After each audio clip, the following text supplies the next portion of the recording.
માનનીય વડાપ્રધાન નરેન્દ્રભાઈ મોદી પણ આ બાબતમાં ખૂબ મોટી જાહેરાતો અને અવેરનેસ એને લાવી છે. આપણે બધા પણ એમાં જોડાઈ જાય અને આપણે દિનેશભાઈએ કીધું એમ કે ખોટા ખર્ચા ક્યાંય થતા હોય તો એમાંથી બચત કરી આપણી જે કાંઈ મરણમૂડી ભેગી થવી એમાંથી અમુક શેર આપણે આમાં કાઢીએ.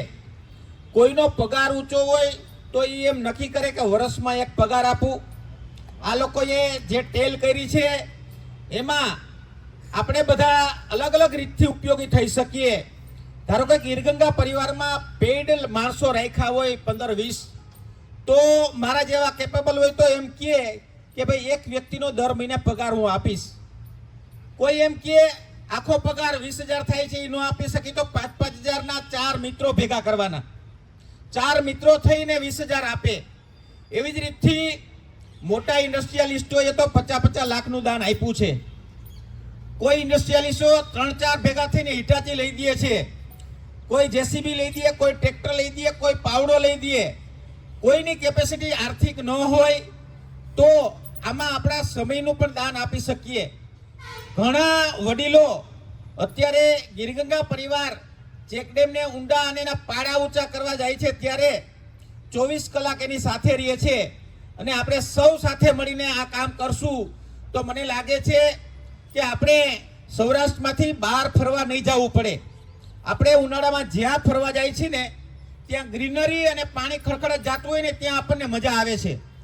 પણ જો આપણે પણ આ 40 થી 50 ઇંચ વરસાદ પડે છે આપણે અત્યારે, આમાં એક એક ગામનું એક એક ટીપું પાણી જો આપણે રોકી લેશું ને તો આપણે આમાં ગ્રીનરી લઈ આવતા વાર નહીં લાગે.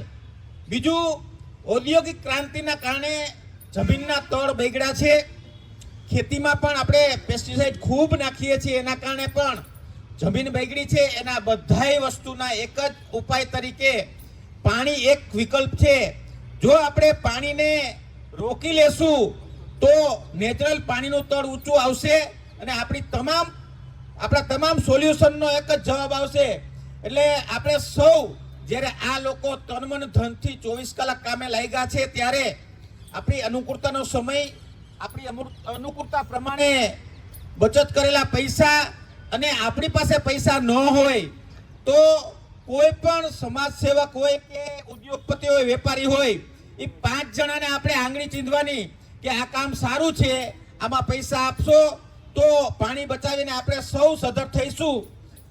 એવી રીતથી આપણે સૌ આમાં આગળ વધીએ એવી અપેક્ષા સાથે મારી વાત પૂરી કરું છું. અસ્તુ ભારત માતા કી જય.